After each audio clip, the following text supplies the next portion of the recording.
فرماتے ہیں میں نے دعا مانگنے کا طریقہ اپنی بیوی سے سیکھا۔ حضرت وہ کس طرح؟ فرمانے لگے میری بیوی نے نا مجھے کوئی کام بتایا، کچھ پیسوں کی ضرورت کے لیے کہا، تو میں نے اسے کہا کہ بھئی ابھی میرے پاس نہیں ہے، کچھ دنوں میں آتے ہیں تو میں دے دوں گا۔ عورتوں کی عادت ہوتی ہے، وہ بار بار یاد کراتی ہیں۔ 2-4 دنوں کے بعد پھر اس نے کہا حضرت وہ میں نے کہا تھا کچھ پیسے، میں نے اسے کہا کہ ابھی میرے پاس نہیں ہے، کچھ دنوں میں ملتے ہیں تو میں تمہیں دے دوں گا۔ اس نے کچھ دنوں کے بعد پھر کہا حضور وہ میں نے کچھ پیسے کہے تھے۔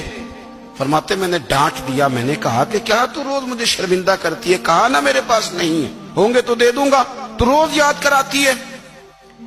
فرماتے ہیں اس نے پہلے تو میری ڈانٹ کو سہا، پھر میرے سخت جملوں نے اس کی آنکھوں میں آنسو پیدا کر دیے، پھر اس نے اپنے آنچل میں اپنے اس دکھ کو سمیٹا، اور پھر اس نے ایک جملہ کہا تو میں رو پڑا، اور مجھے اپنے رب سے مانگنے کا طریقہ آ گیا۔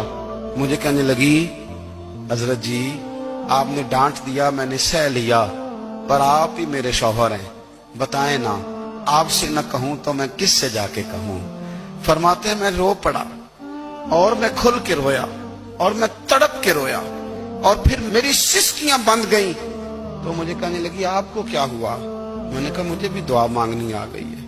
جب میں اسے کہوں گا نا اللہ تو ہی میرا رب ہے، میں تجھ سے نہ کہوں تو میں کس سے جا کے کہوں؟ میں کیوں کسی بندے سے سوال کروں؟ میں کیوں کسی دنیا دار سے کہوں؟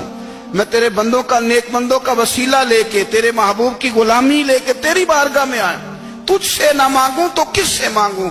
سمجھ آ گئی ہے جب میں اس رنگ میں مانگوں گا تو پھر رب میرے اوپر بڑا ہی فضل